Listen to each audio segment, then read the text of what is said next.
I refused to invite my golden child brother to my wedding. So my parents threatened to cut me off. Then they tried to crash the wedding and got the biggest shock of their lives. I'm Sarah, 30F, and I've always had a complicated relationship with my younger brother, Mike, 107M. Growing up, our parents consistently favored him, which created a lot of tension between us. They would shower Mike with praise for even the smallest accomplishments while barely acknowledging my achievements. Our family dynamic wasn't always this way. When I was younger, before Mike was born, I remember feeling loved and supported by my parents. They would take me to the park, read me bedtime stories, and proudly display my artwork on the fridge. But everything changed when Mike arrived. From the moment he was born, it was clear that Mike was going to be the golden child. Our parents doted on him constantly, often neglecting my needs in the process. As we grew older, this favoritism only intensified. I vividly remember my 10th birthday. I had been begging for a bicycle for months, dropping hints and even leaving magazine clippings around the house. When the big day came, I eagerly unwrapped my presents, only to find clothes and books. My parents explained that a bike was too expensive. Just 2 weeks later, they surprised Mike with a brand new bike for no particular reason. When I asked why he got one and I didn't, they said, "Mike needs more exercise. You're fine without one." This pattern continued throughout our childhood. When I made the honor roll in middle school, my parents barely glanced at the certificate. But when Mike got a B+ on a single test, they took the whole family out for a celebratory dinner. The disparity in how we were treated became even more apparent as we entered our teenage years. When I was 16, I got my first part-time job at a local bookstore. I was thrilled to finally have my own source of income and started saving for college. However, my excitement was short-lived. Mike, then 13, complained to our parents that it wasn't fair that I had spending money while he didn't. Instead of encouraging him to wait until he was old enough to get his own job, our parents made an outrageous demand. They insisted that I give Mike half of my earnings each month. I was shocked and tried to protest, but they threatened to make me quit the job if I didn't comply. Reluctantly, I agreed, watching half of my hard-earned money go to my brother, who spent it frivolously on video games and junk food. This incident set a precedent for Mike to feel entitled to my things. Throughout high school, he would regularly borrow my belongings without asking. Clothes, electronics, even my car once I got my license. If I dared to complain, our parents would lecture me about the importance of sharing with my brother. They never seemed to consider that Mike should learn to respect other people's property. Despite the constant favoritism, I worked hard in school, hoping that academic success might finally earn me some recognition from my parents. When I got accepted to my dream college with a partial scholarship, I was over the moon. I rushed home to share the news, envisioning a proud reaction from my parents. Instead, they gave a lukewarm response saying, "That's nice, honey," before quickly changing the subject to Mike's latest football game. In contrast, when Mike got into a local community college a few years later, our parents threw him a lavish party. They invited the entire extended family, ordered catering, and even hired a live band. As I watched them celebrate Mike's mediocre achievement, I couldn't help but feel a mix of hurt and resentment. The final straw came during my sophomore year of college. I had been saving up for months to buy a high-quality camera for my photography class. Photography had become my passion, a creative outlet that helped me cope with the stress of my family situation. I had researched extensively and finally found the perfect camera that fit my budget. I came home for winter break, excited to finally make my purchase. But when I went to get my savings, I discovered that a significant amount was missing. I soon found out that Mike had taken the money without permission to buy a new gaming console. When I confronted him, he shrugged it off, saying I could just save up again. Our parents refused to make him return the console or pay me back, dismissing my distress with a casual, "You should have hidden your money better." This incident was the breaking point for me. I realized that no matter what I did, I would never be a priority in my family. After that, I distanced myself as much as possible. I took on extra jobs to support myself through college, rarely coming home for visits. When I did, Mike would make snide comments about how I thought I was too good for the family now. Our parents never corrected his behavior, often joining in with comments about how I had changed and become cold towards them. Despite the emotional toll, I managed to graduate with honors and secure a good job in marketing. It was at my new job that I met Jake, 32NM, who would become my rock and biggest supporter. We've been together for 5 years now, and he's been incredibly understanding about my family situation. Jake's own family is warm and welcoming, showing me what healthy family relationships should look like. 6 months ago, Jake proposed during a surprise weekend getaway. It was a magical moment, and I was thrilled to start planning our future together. However, the joy of our engagement was quickly overshadowed by the dread of dealing with my family during the wedding planning process. After much discussion and soul-searching, I decided not to invite Mike or my parents to the wedding. I want our special day to be filled with love and positivity, not overshadowed by the negativity and resentment that has characterized my relationship with my family. Last week, my mom called me in tears, demanding to know why they hadn't received wedding invitations yet. I took a deep breath and explained that given our history, I didn't feel comfortable having them at the wedding. She accused me of being selfish and trying to punish them, completely dismissing my feelings as usual. My dad then got on the phone, saying I was breaking Mike's heart by excluding him from such an important day. Apparently, Mike had been telling everyone he was going to be my best man, despite the fact that we've barely spoken in years. The audacity of his assumption left me speechless. I stood my ground and told them my decision was final. This led to Mike blowing up my phone with angry texts, calling me every name in the book. He accused me of being jealous of him and trying to make myself feel important. It was as if he had completely rewritten our childhood in his mind, casting himself as the victim. My parents are now threatening to cut me out of their will if I don't invite them all to the wedding. This threat might have worked years ago, but I've long since stopped expecting or wanting anything from them. Jake fully supports my decision, understanding how toxic my family dynamic is. He's offered to handle any further communication with them to shield me from their manipulation tactics. Some of my friends, however, have suggested that I should just invite them to keep the peace. They argue that I might regret it if I don't have my family at my wedding. Their words have planted a seed of doubt in my mind. Am I being too harsh? Should I give them one last chance? But then I remember all the hurt and disappointment, and I'm reminded of why I made this decision in the first place. I know this post is long, but I felt it was important to provide context for why I'm making this choice. So, Reddit? AETA for refusing to have my brother and parents at my wedding? Update 1. Thank you all for the overwhelming support on my original post. Your comments and messages have been a source of strength during this difficult time. I wanted to provide an update on the situation, as there have been several developments over the past couple of weeks. After discussing things further with Jake, I decided to stand firm in my decision not to invite Mike or my parents to the wedding. However, Jake suggested that meeting with them in person to explain my reasoning might provide some closure for all of us. Although I was hesitant, I agreed it was worth a try. We arranged to meet at a neutral location, a quiet cafe in a neighboring town. I arrived with Jake, feeling a mix of anxiety and determination. My parents and Mike were already there, my mom's eyes red from crying and my dad wearing his signature disapproving frown. Mike, surprisingly, looked more subdued than I expected. As soon as we sat down, my mom launched into a tearful monologue about family loyalty and how I was tearing everyone apart. My dad interjected with comments about how ungrateful I was being. I let them speak, taking deep breaths to stay calm. When they finally ran out of steam, I calmly explained my position. I brought up specific instances of how they had hurt me over the years, including the camera incident and the constant favoritism. I told them that while I cared about them, I didn't feel we had the kind of relationship that warranted them being at my wedding. To my shock, Mike spoke up. In a quiet voice, he admitted that he had intentionally broken my camera back in college. He confessed that he had always felt insecure about my academic success and resented that I was leaving him behind by going to college. He said he wanted to bring me down a peg, to make himself feel better. The table fell silent after this revelation. Our parents seemed stunned, as if they were seeing our dynamic clearly for the first time. My mom tried to smooth things over, saying, "Well, that was a long time ago. We should let bygones be bygones." But I wasn't having it. I pointed out that Mike's admission only proved my point about the toxic dynamic in our family. My dad then tried a different approach. He offered to pay for the entire wedding if we'd include them. I was taken aback by this attempt at financial manipulation. I declined, explaining that it wasn't about money, but about surrounding ourselves with people who genuinely support us. This seemed to really upset Mike.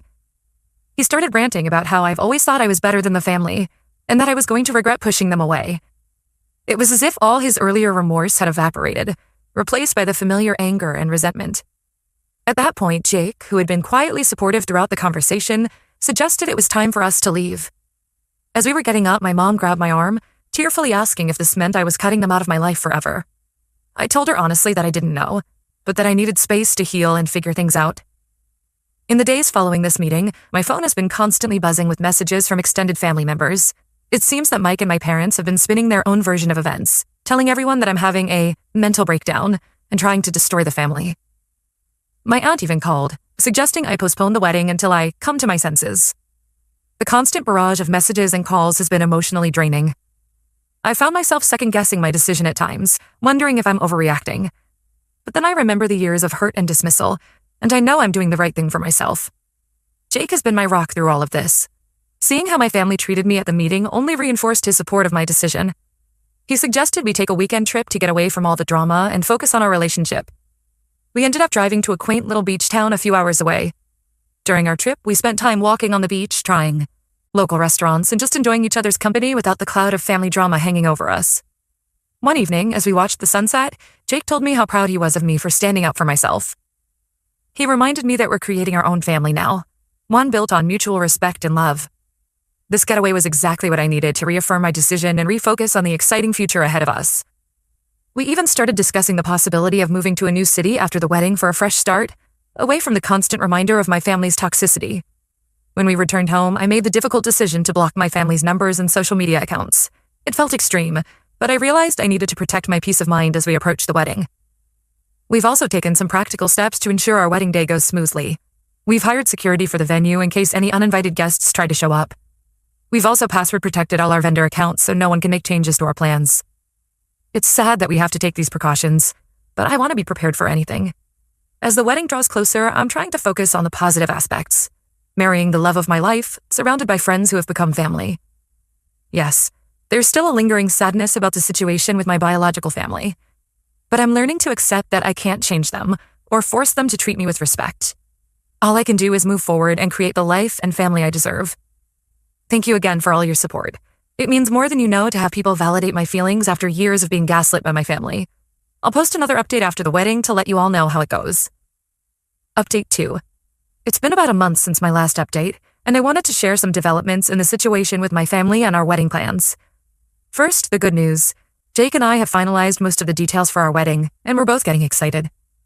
We've decided to have a smaller celebration than initially planned, with just our closest friends and Jake's family in attendance. It feels much more intimate and meaningful this way. We've chosen a beautiful garden venue for the ceremony and reception. The florist has designed stunning arrangements featuring my favorite flowers, and we've planned a menu that reflects both of our tastes. Jake and I have been practicing our first dance, which has led to a lot of laughter and stepped on toes, but it's been a fun way to de-stress from all the family drama. Now for the not-so-good news. Despite my clear wishes, my family has continued to try and insert themselves into our wedding plans. Last week, my mom showed up unannounced at my workplace. I was in a meeting when my colleague came to get me, saying there was a distraught woman in the lobby insisting on seeing me. When I got to the lobby, I found my mom in tears, causing a scene. She was crying and begging me to reconsider, saying she had already bought a dress for the wedding and couldn't bear the thought of not seeing her baby girl walk down the aisle. She had brought photo albums of my childhood, as if seeing pictures of happier times would change my mind. I was mortified and angry that she would ambush me at work like that. I firmly told her to leave and that if she pulled a stunt like that again, I would have to involve security. She left in tears, and I spent the rest of the day feeling anxious and distracted. My boss was understanding, but I couldn't shake the feeling of embarrassment. A few days after this incident, I received a lengthy email from Mike. Unlike his previous angry messages, this one seemed more reflective. He wrote about how he had been doing a lot of thinking since our meeting at the cafe. He acknowledged that he had been a terrible brother growing up and said he wanted to make amends. Mike went into detail about how he had always felt overshadowed by my achievements and had lashed out because of his own insecurities. He even offered to pay for the camera he broke all those years ago, saying he had looked up the model and found its current value. While part of me appreciated the gesture and the apparent self-reflection, I couldn't help but feel it was too little. Too late. Years of hurt and resentment don't disappear with one email, no matter how well-intentioned. I replied thanking him for the apology, but reiterating that I needed space and that my decision about the wedding was final. Unfortunately, things took another turn when I found out that Mike had somehow gotten the contact information for our wedding venue. The venue coordinator called me, sounding confused. She explained that someone claiming to be Jake had called, trying to add 3 names to the guest list. Luckily, the coordinator was alert and checked with me before making any changes. I was shocked to learn that Mike had gone to such lengths. It felt like a huge violation of my boundaries and made me question whether his apologetic email had been sincere or just another manipulation tactic. This incident left me feeling even more certain that I had made the right decision in not inviting them. Jake was furious when I told him about Mike's attempted deception. He suggested we look into a restraining order, concerned that my family might try to crash the wedding. We're considering our options, but I'm hesitant to escalate things legally if we don't have to. The idea of taking legal action against my own family, no matter how justified, feels like a huge step. On a more positive note, Jake's family has been incredibly supportive throughout all of this. His parents invited me over for dinner last weekend, and his mom pulled me aside for a heart-to-heart. She told me that she considered me a daughter already, and that she was proud of me for standing up for myself. It was touching to feel so accepted and valued by them, especially in contrast to my own family's behavior. As the wedding gets closer, I'm trying to focus on the positive and not let my family's actions overshadow this special time. Jake and I have started premarital counseling, which has been really helpful in processing everything that's happened and strengthening our communication. We've been discussing our hopes for the future and how we want our relationship to be different from what I experienced growing up. We've also decided to do something different for our bachelorette celebrations. Instead of big parties, we've booked a private cooking class for us and our wedding party. It feels good to create new traditions that are meaningful to us, rather than following expectations set by others. I'm still struggling with feelings of guilt and sadness at times. There are moments when I catch myself daydreaming about a reconciliation, imagining my dad walking me down the aisle or sharing a dance with my mom at the reception. But then I remind myself of the reality of our relationship and why I made this decision in the first place. Despite the ongoing drama, I'm feeling more confident in my choices. The support from Jake, his family, and our friends has been invaluable. It's shown me what genuine love and support look like, reinforcing that I'm making the right decision for my future. As we enter the final weeks before the wedding, I'm trying to stay focused on the joy of marrying Jake and starting our life together. We've planned a small honeymoon getaway to a nearby beach resort, which I'm really looking forward to. It'll be nice to have some quiet time together after all the stress and excitement of the wedding. Thank you all for your continued support and advice. It's been a challenging journey, but I'm looking forward to starting this new chapter of my life with Jake. Update 3. It's been a whirlwind few weeks since my last update, and I wanted to share the latest developments with you all. The wedding day finally arrived, and despite all the drama leading up to it, it was absolutely perfect. Jake and I exchanged vows in a beautiful outdoor ceremony surrounded by our closest friends and his loving family. The weather was gorgeous, the food was delicious, and the dance floor was packed all night. One of the most touching moments came during the reception when Jake's sister gave a speech. She talked about how she'd always wanted a sister, and how thrilled she was to finally have one in me. It brought tears to my eyes and really drove home how fortunate I am to be joining such a warm, supportive family. As for my own family, they did try one last attempt to force their way into the wedding. About an hour before the ceremony was set to begin, my parents and Mike showed up at the venue. They were all dressed up and insisted they were there to support me, despite not being invited. I was getting my hair done when one of my bridesmaids came in, looking flustered. She quietly informed me that my family was outside, arguing with the security team. For a moment, I felt a mix of anger and sadness wash over me. But then I looked at myself in the mirror, in my wedding dress, and I knew I couldn't let them ruin this day. Thankfully, the security team we hired handled the situation swiftly and professionally. They escorted my family off the property without causing a scene or disrupting the preparations.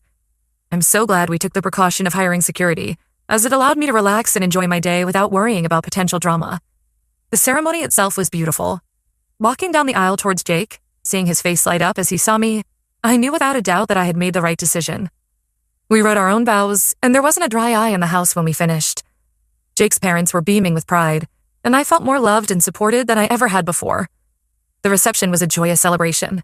We danced, laughed, and made memories that will last a lifetime. Jake surprised me with a song he had written for me, performing it with his college band. It was a moment of pure happiness that I'll cherish forever. In the weeks since the wedding, I've received a few messages from extended family members who attended. Most have been supportive, saying they understood my decision after seeing how happy I was on my wedding day. A few expressed disappointment that my immediate family wasn't there, but respected that it was my choice to make. Mike sent another email, this time apologizing for trying to crash the wedding. He said seeing the security team turn them away made him realize how serious I was about maintaining boundaries. He mentioned he's starting therapy to work on his issues, which I hope is true for his sake. As for my parents, I haven't heard from them directly since the failed wedding crash attempt. My aunt told me they're heartbroken, but trying to respect my wishes for space. Part of me feels guilty, but a larger part feels relieved to have this chapter closed. Jake and I are leaving for our honeymoon tomorrow, 2 weeks in Greece that we've been looking forward to for months. We're both excited to relax, explore, and start our married life together without any family drama hanging over our heads. Looking back on this whole experience, I'm proud of myself for standing firm in my decisions despite the pressure and guilt trips. It wasn't easy, but I know I did what was best for my mental health and my relationship with Jake. Thank you all again for your support and advice throughout this journey. It's meant the world to have this community to turn to during such a challenging time. I'm looking forward to this new chapter of my life and feeling optimistic about the future for the first time in a long while.